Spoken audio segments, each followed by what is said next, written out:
Hola a todos, queridos amigos míos, aquí estamos de vuelta grabando un programa más. Y qué mejor que partir con un tema muy en boga dentro de los trastornos de la personalidad actual, como es el narcisismo. El narcisismo es un patrón general que se presenta como grandiosidad, ya, en la imaginación o en el comportamiento de la persona. Una necesidad de admiración, una falta de empatía, que empieza a la edad adulta y se dan en diferentes contextos. Pero, ¿cómo surgió realmente este comportamiento o actitud? Todo empezó, según la mitología griega, con un hombre de carne y hueso, pero de una belleza propia de los dioses. Las mujeres le perseguían, pero él rechazaba a todas con arrogancia y desdén. Él se sabía el mejor y no había mujer merecedora de semejante regalo. Esto pensaba Narciso, que se llamaba él, de sí mismo, sin siquiera haberse visto alguna vez. En la época mitológica no habían espejos. Eh, no sé si sabían eso, pero no habían espejos. Y una tarde estaba Narciso paseando por el bosque cuando se acercó a un estanque para beber. Al agacharse y ver su reflejo, descubrió tanta belleza que se enamoró de sí mismo y quiso acercarse más a él. ¿Te puedes imaginar cómo acabó esta historia? Porque al querer acercarse a su reflejo en el agua, cayó al estanque y se ahogó. Buen final para cualquier narcisista, ¿verdad? Pero no vayamos a pensar que estamos ante un asunto de poca importancia. El narcisismo es un peligro porque puede destrozar la vida de las personas. Hombres y mujeres, pero especialmente mujeres, ven cómo su vida se desmorona al mismo tiempo de su salud mental por haber tenido la mala suerte de toparse con un narcisista en su vida. El narcisista hace de la manipulación un arte, y un arte maquiavélico que en muchos casos llega a la violencia psicológica. Ojo ahí. El concepto de narcisismo es considerado uno de los grandes e importantes y controvertidos temas en el psicoanálisis, dado que en él se entrecruzan situaciones que durante mucho tiempo permanecieron separadas, como es el punto de vista tópico, la piel y la teoría de las pulsiones. Su historia está asignada desde su nacimiento por la insatisfacción de Freud acerca de su elaboración teórica y por las dificultades que ello luego en la clínica para precisarlo más adecuadamente. Sobre todo los autores que hicieron esto, que luego profundizaron en el concepto, se esforzaron por relacionar el pleno metapsicológico con el clínico sin caer en ambigüedades o en abstracciones que se relevaban inútilmente por ser excesivamente genéricas. Freud dice que el narcisismo vendría a ser el complemento libidinoso del egoísmo inherente a la pulsión de autoconservación. Y para ilustrar esto, menciona toda una serie de fenómenos, tales como la autoestima, la conducta que adoptamos en la enfermedad, en el dolor, el fenómeno de enamoramiento, el acto de dormir y el duelo. Se trata de una serie de situaciones normales, cotidianas, pero que pueden ser el modelo de ciertas patologías. Nos introduce bruscamente la problemática del yo en la teoría y en la clínica. Freud lo anuncia con toda claridad y solemnidad. Dice más o menos, hasta ahora el psicoanálisis se ha centrado solamente en el estudio de las neurosis de transferencia, y de ahí el acento en la teoría sexual. En lo sucesivo se ocupará también de otras afecciones como la psicosis y las perversiones, cuyo estudio habrá de arrojar luz sobre el yo, sobre la psicología del yo. El yo pasa a ser considerado como un ser fronterizo, sometido a múltiples vasallajes, que acabará escindido en diferentes corrientes. Y es que cuando Freud habla de psicología del yo, hay que entender que se está refiriendo más bien a una psicopatología del yo. El yo, para que podamos concertarnos, digamos, concentrarnos con él, un pacto así, tiene que ser un yo normal, pero ese yo normal, como la normalidad en general, es una ficción ideal. El yo anormal, inutilizable para nuestros propósitos, no es por sigo dicha una ficción. En el centrar toda la teoría en torno al objeto y su relación con el yo, la relación de objeto implicaba indefectiblemente una serie de consecuencias que se tradujeron en diversas líneas teóricas que Freud prosiguió hasta el final de su vida y cuya investigación ulterior nos dejó en evidencia. Una de las consecuencias la tenemos en complemento metapsicológico a la doctrina de los sueños, ya que aparece el concepto de narcisismo primario absoluto, definiéndolo como un estado donde el sujeto dirige su libido hacia sí mismo. Los bebés dirigen su libido hacia sí mismos en un primer momento, pero posteriormente la dirigen hacia las personas. Es lo que Freud llamó amor objetal. Es decir, en un primer momento el infante se elige a sí mismo como objeto de amor y posteriormente a objetos, a las personas. Una concepción de narcisismo diferente a la que había desarrollado hasta entonces y que, entre otras cosas, le permite a Freud anticipar lo que será la introducción de la pulsión de muerte y las relaciones entre estas y el narcisismo. El narcisismo primario absoluto, en el sentido en que Freud lo introduce en complemento metapsicológico, es sinónimo de principio de inercia, desinvestidura, desubjetivación, tendencia al cero, en suma, de pulsión de muerte. Esta regresión narcisista tanática solo puede ser frenada por la necesidad orgánica de la autoconservación y por el deseo inconsciente reprimido, es decir, por lo que algunos años se denominará eros.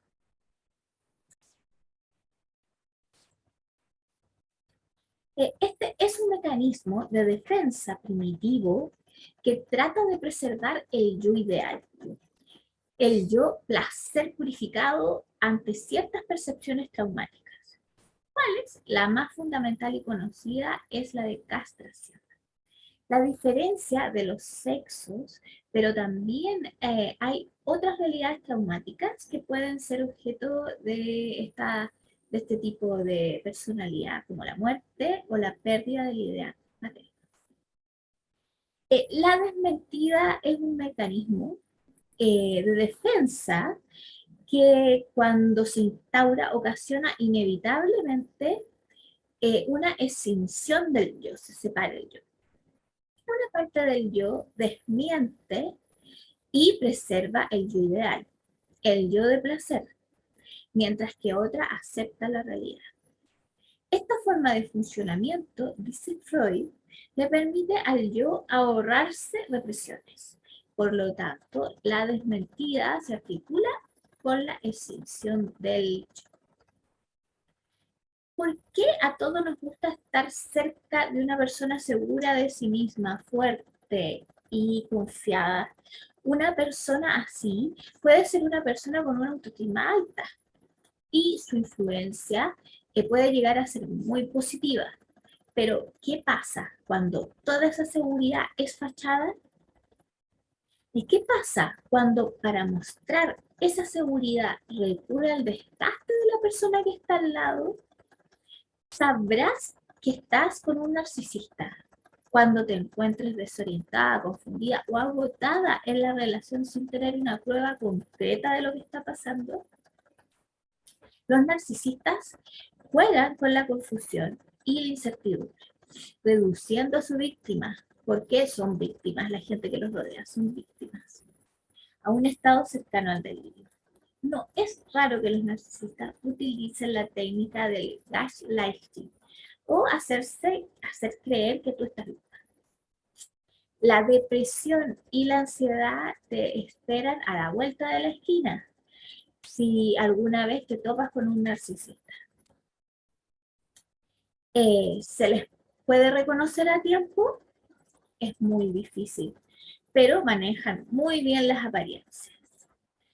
Presta mucha atención a las características que te nombraré a continuación. Se creen mejor que los demás. Él se siente un rayo de luz y de genialidad en medio de un mundo de mediocridad. Es como un camaleón que se adapta a cada circunstancia, muy capaz de mostrarse encantador en un lugar y una crueldad extrema en otro. Carece de empatía y de compasión, y va más allá. No sabe lo que es el sentimiento de culpabilidad y responsabilizará a la otra persona que está al lado absolutamente de todo. Es manipulador y mentiroso. Como necesita tener el control de lo que sucede a su alrededor, no duda en mentir y engañar para situar a sus víctimas en el lugar que él quiere. No lleva bien las críticas, no es capaz de alejarse de los éxitos de los demás y se muestra como una persona dura e invulnerable. Estas características te pueden servir de guía para reconocer un narcisista, pero si alguna vez estás dudando acerca de si la persona tiene una autoestima alta o es narcisista, recuerda que las personas con autoestima alta son personas vitamina que transmiten vibraciones positivas. Así que déjate llevar por tu intuición. Para tener una idea más adecuada acerca del término en un sentido descriptivo, nos remitiremos al criterio diagnóstico utilizado en la American Psychiatric Association. De los 9 rasgos de personalidad propuestos a continuación, 5 son los indispensables para formular el diagnóstico de una personalidad narcisista. Con 5, la persona ya es narcisista. Primero, tiene tendencia a aprovecharse de todos para sus propios intereses o metas. Segundo, experimenta un grandioso sentido de autoimportancia. Por ejemplo, exagera logros, capacidades, espera ser reconocido como superior sin logros proporcionados a sus pretensiones. Tercero, se siente único o especial y que solo puede ser comprometido por ciertas personas o instituciones que son de alto estatus. Cuarto, está preocupado por fantasías de éxito ilimitado, poder, brillantez, belleza y amor imaginario. Quinto, exige una atención o admiración excesiva. Sexto, es pretencioso, por ejemplo, tiene expectativas irrazonables de recibir un trato de favor especial o que se cumplan automáticamente sus deseos, así, rápido. Carece de empatía, que ya lo habíamos dicho, es reacio a reconocer o identificarse con los sentimientos o necesidades de los demás. Octavo, frecuentemente envidia a los demás y cree que los demás lo envidian a él. Y nadie lo envidia, se envidia solo. Y noveno, presenta comportamientos o actitudes arrogantes o soberbias. Reacciona a las críticas con rabia, vergüenza o humillación. ¿Se han encontrado ustedes con personas que tengan estos rasgos? Yo creo que sí, pero hay que detectarlas para que no nos haga daño, ¿verdad?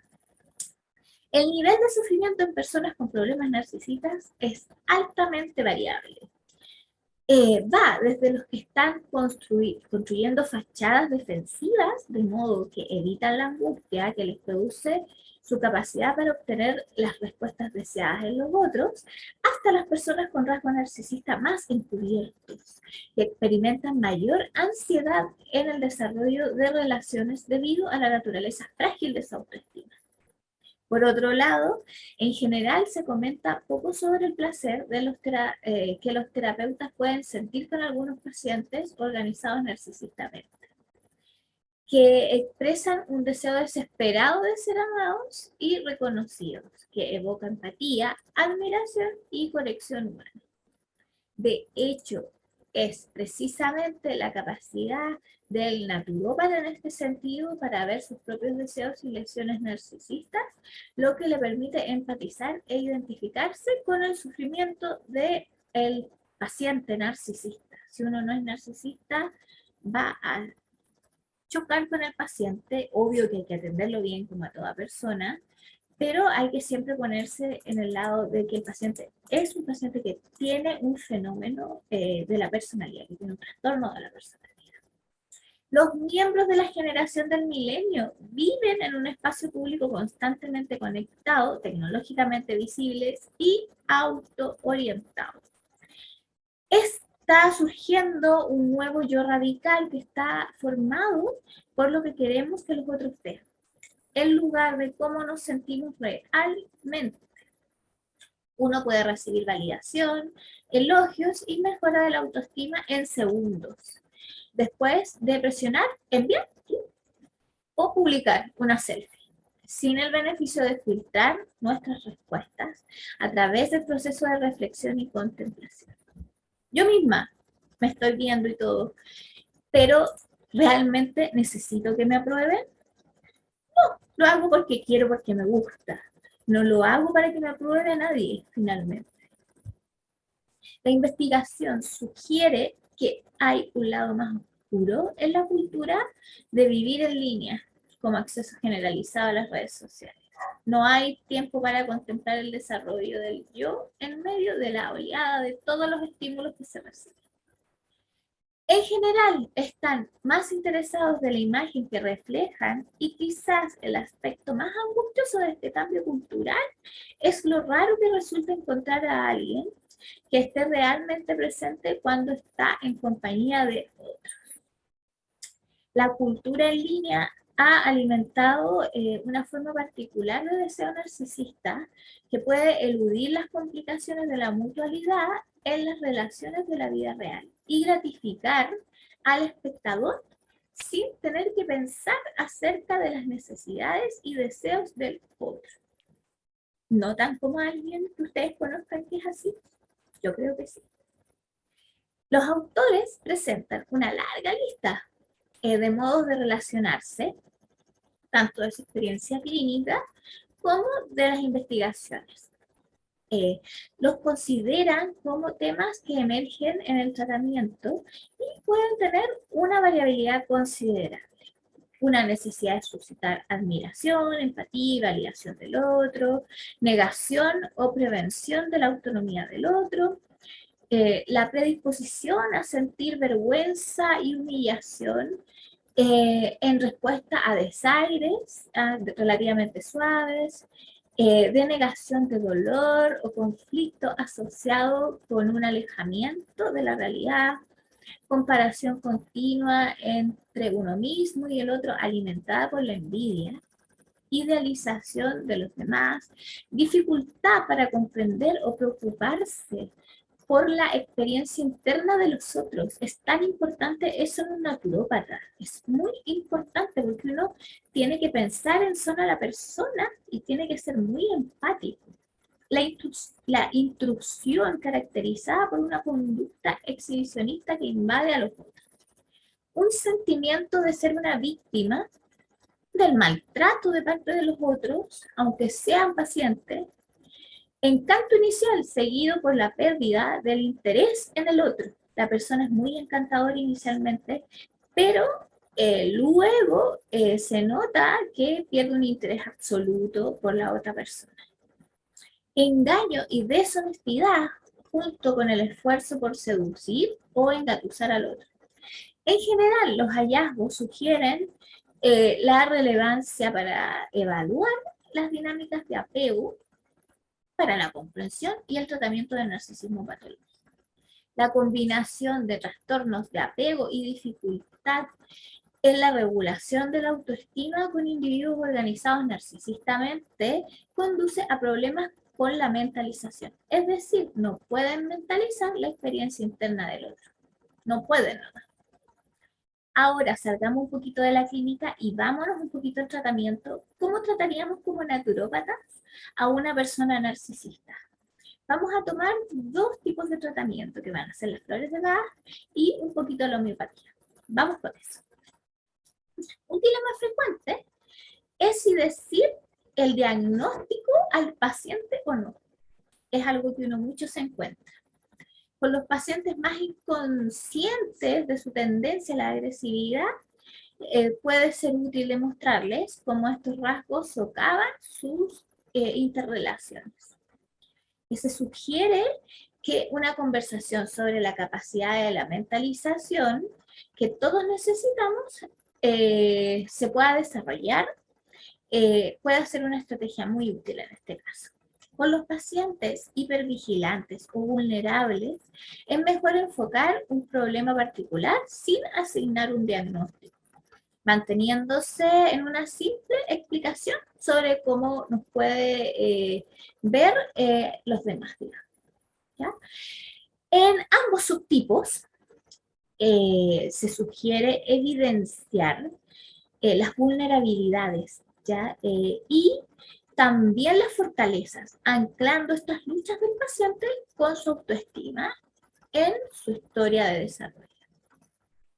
Entre los factores cruciales están el establecimiento de la alianza naturopática entre el paciente y la persona que lo está tratando, la identificación de los objetivos específicos de por qué uno va a hacer ese tratamiento de esa forma, proporcionar largos periodos de escucha empática, centrarse en lo que causa angustia en el paciente y lo que le causa angustia a los otros, y validar sus sentimientos antes de confrontarlo. No hay que confrontarlo mucho tampoco, si no va a salir cacando, va a salir volando. Para hacer progresos graduales, ya a pesar de la negación y repudio que pueda tener el paciente. Se debe aclarar, ya que no todas las decisiones provienen de las tendencias narcisistas del paciente. En un momento dado, el naturópata puede hacer más larga una sesión porque es la mejor solución para el problema clínico complejo en general. Por lo tanto, el tratamiento debe adaptarse al subtipo narcisista específico, a las condiciones comórbidas e idiosincrasias de la persona con su trastorno. Algunos pacientes narcisistas aceptarán el tratamiento solo si están en sus condiciones y bajo su control. Eso es importante. Otros pueden abandonarlo abruptamente cuando hay una pequeña ruptura en la empatía con el naturópata o una confrontación sobre algunas de las dificultades en la vida del paciente que son de su propia responsabilidad. Otros pacientes narcisistas pueden estar a la altura de la ocasión y hacer cambios sustanciales. La atención respetuosa en el concepto de la escucha silenciosa con abstención de hacer comentarios intrusivos permite al naturópata comprender la importancia emocional de la autoexploración del paciente, en un modo de que no hay intrusión comprometida en lugar de una versión de la abstinencia analítica clásica, intentando mostrar al paciente que el naturópata es otro, pero que también está realizando un esfuerzo para comprender y contextualizar la experiencia de él. Además, el naturópata a menudo cumple una función crucial de contener los efectos que el paciente no puede tolerar. Ojo con eso, que igual cuando uno habla con alguien así tiene que tratar de liberarse un poquito porque queda un poquito cargado. Es en el complejo espacio intersubjetivo, ya de las transferencias y cotransferencias, donde se hacen evidentes las luchas intrapsíquicas e interpersonales que los pacientes enfrentan en sus vidas. La diada que forman el paciente y el naturópata está constantemente creándose y recreándose a través del proceso. El punto central de la objetividad del terapeuta o naturópata es conocer cómo se revela con vividos detalles el mundo de objetos internos que experimenta la persona. Por lo tanto, son estos patrones de relación lo que debe ser el núcleo del tratamiento, ya que los pacientes narcisistas tienen enormes problemas para mantener relaciones gratificantes. La transferencia y la cotransferencia se contextualizan mejor con la recreación inconsciente del objeto interno de la persona a la cual estamos tratando en la relación con el terapeuta, psicoterapeuta, psicólogo o naturópata en este caso. A través de la presión interpersonal, en el aquí y el ahora del entorno, los pacientes narcisistas intentan imponer al naturópata una forma particular de responder y experimentar. Lo que puede verse como el intento de actualizar una relación de objeto interno que cumpla con los deseos y que está firmemente arraigada en el inconsciente de la persona a la cual uno está atendiendo. El primer problema que se señala es la ausencia de investigaciones aleatorias en tanto a los tratamientos, ya porque el tratamiento de los pacientes con trastorno narcisista ha sido enfocado solo por las teorías psicoanalíticas, ya desde hace varias décadas, con pacientes inconscientes que se mantienen en la sesión, de una manera que hace que el naturópata se sienta marginado.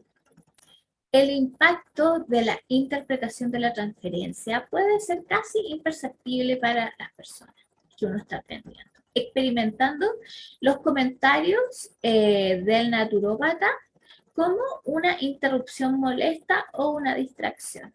Uno nunca va a ver que este paciente va a volver. Eso hay que tenerlo seguro. Mientras siguen adelante como si nada se hubiera dicho. En estas situaciones, una interpretación de transferencia puede ser una intervención sin riesgo ni ganancia, sin ninguna.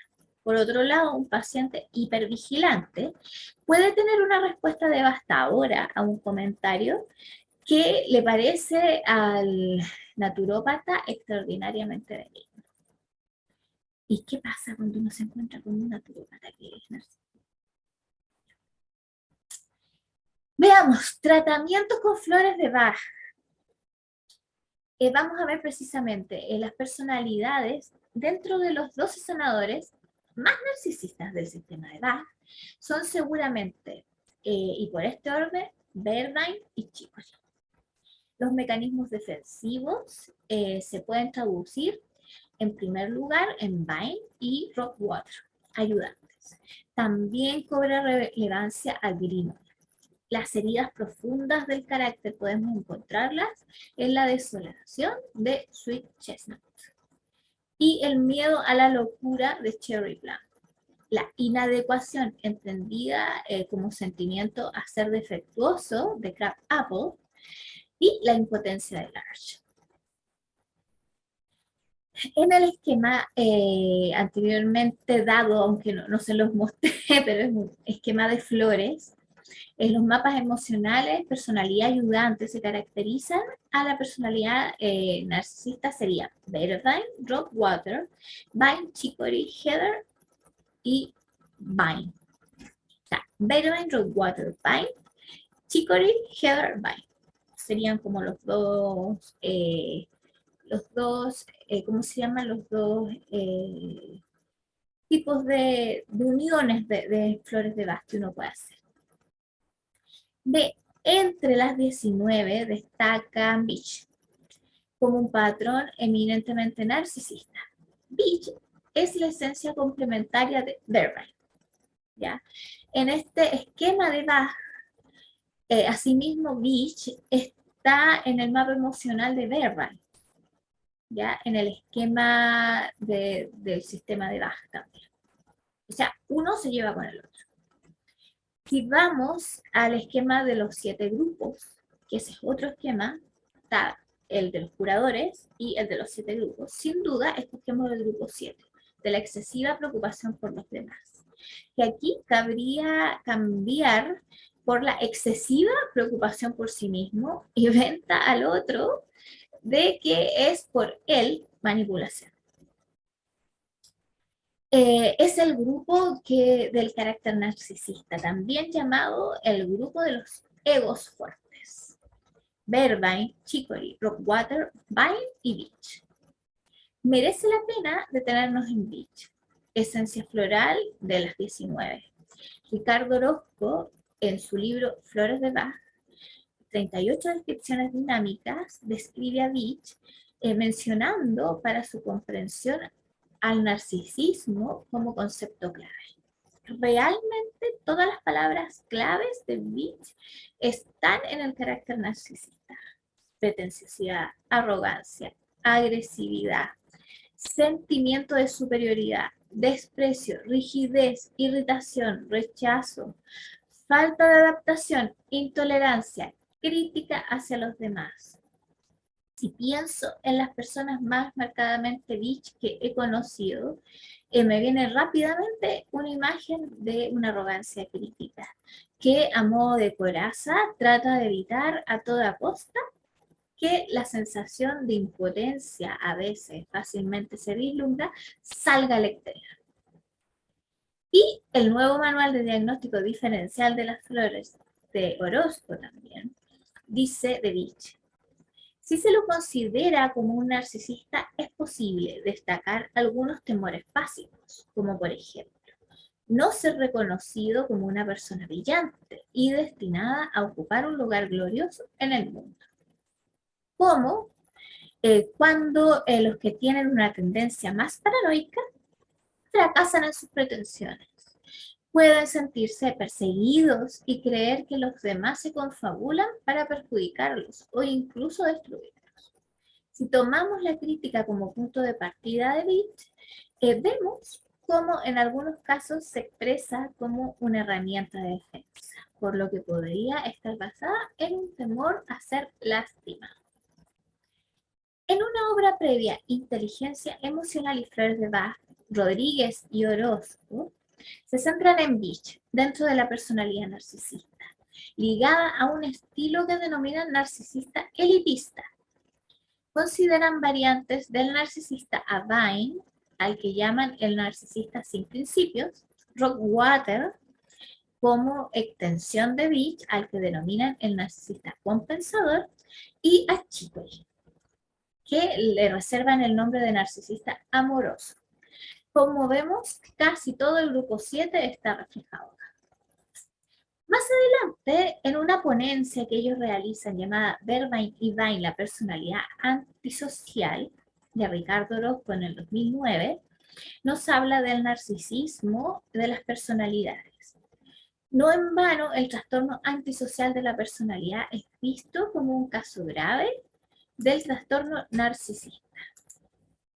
Finalmente, Ricardo Orozco en el 2011, en su escrito Large Querer es Poder, menciona en su usual tono de humor didáctico la sobrevaloración de algunos terapeutas como Vervain, que están convencidos de saberlo todo. Chicory y Heather, que pueden sentirse guiados por alguna instancia superior y imaginada por su propia necesidad de sentirse especiales. Asimismo, a Beach, que se sobrevalora en su narcisismo desestructurado. Así podemos entender la existencia de algunos naturópatas o hiperterapeutas que supuestamente saben de todo y se atreven con todo. Ahora, desde otra perspectiva, se presentan las esencias florales de los rasgos descriptores de la personalidad narcisista también, así como también los mecanismos defensivos, ya comentados y definidos por muchos autores. Las esencias florales elegidas no han de tomarse de manera exhaustiva. Esto es, no son los únicos patrones florales ligados a cada uno de los ítems que voy a nombrar, ¿ya? Pero sí quizá son los más representativos y simplemente los que están seleccionados. Vamos. Primer ítem: supresión de las emociones creando tensiones en el cuerpo. Rockwater y Waterfall. Segundo, negación de las emociones reduciendo la movilidad del cuerpo. By Rockwater.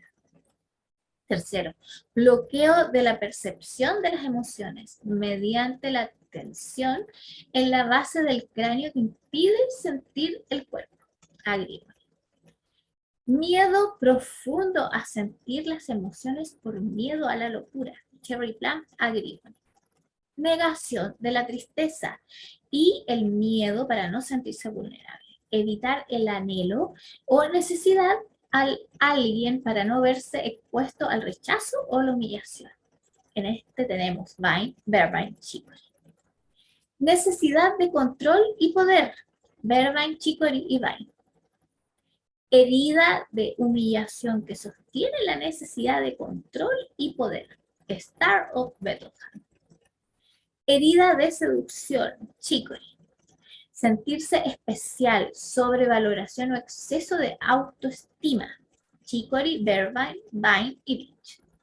Miedo a la intimidad, porque esta requiere dejar el yo al descubierto, Mimulus y Agrippa. Sentimientos profundos de vergüenza, inadecuación y falta de valía, Crab Apple y Large. Otro más, vivir la desilusión como catastrófica, Gentian y Sweet Chestnut. Individualismo excesivo y dificultad de trabajo en equipo. Eso es lo más grave de esto. Las personas tienden a dar la imagen y a decir que pueden trabajar en equipo sin problema, pero siempre tratan de anular a la persona que está al lado. ¿Cuáles son las flores? Impatient, Beach y Vervine. Polaridad, prepotencia, impotencia, ego inflado al ego desinflado, arrogancia y soberbia. Acá tenemos un grupo, Scleranthus, Vervine, Large, Vine, Centauri, Chicory, Crab Apple y Beach. Tendencia de explorar, explotar o usar a los otros, la codicia. Esto se da también en la falta de trabajo en equipo. Vervine, Chicory, Vine. Carencia de empatía, ya lo hemos dicho en hartas oportunidades dentro de este video. Vervine, Vine, Chicory, Beach y Heather.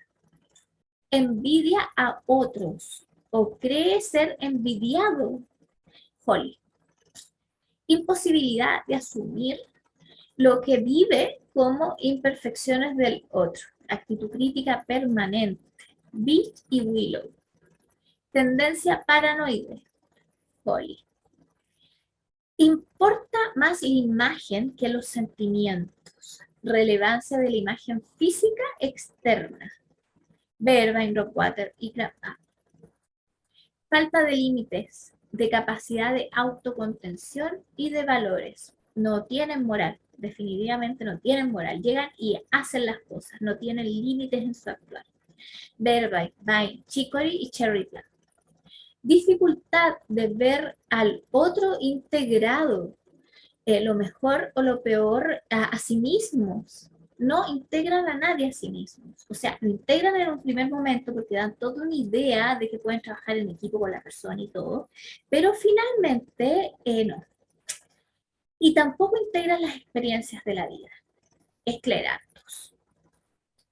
El enfoque de Heather y Scleranthus, ya sería importante considerar a Heather como un denominador en cuanto a patrón de autocentralismo, como un narcisista, diferenciando en un estilo narcisista más agresivo o masculino, grandilocuente, en el que Vervine, Vine y Beach serían predominantes, también Chicory, en su estilo más agresivo, y de presentación del carácter de sobrevaloración, y en la otra polaridad, ya en un estilo más femenino, sensible, estaría entre otras en las personalidades de Mimulus, Gentile y Centauri.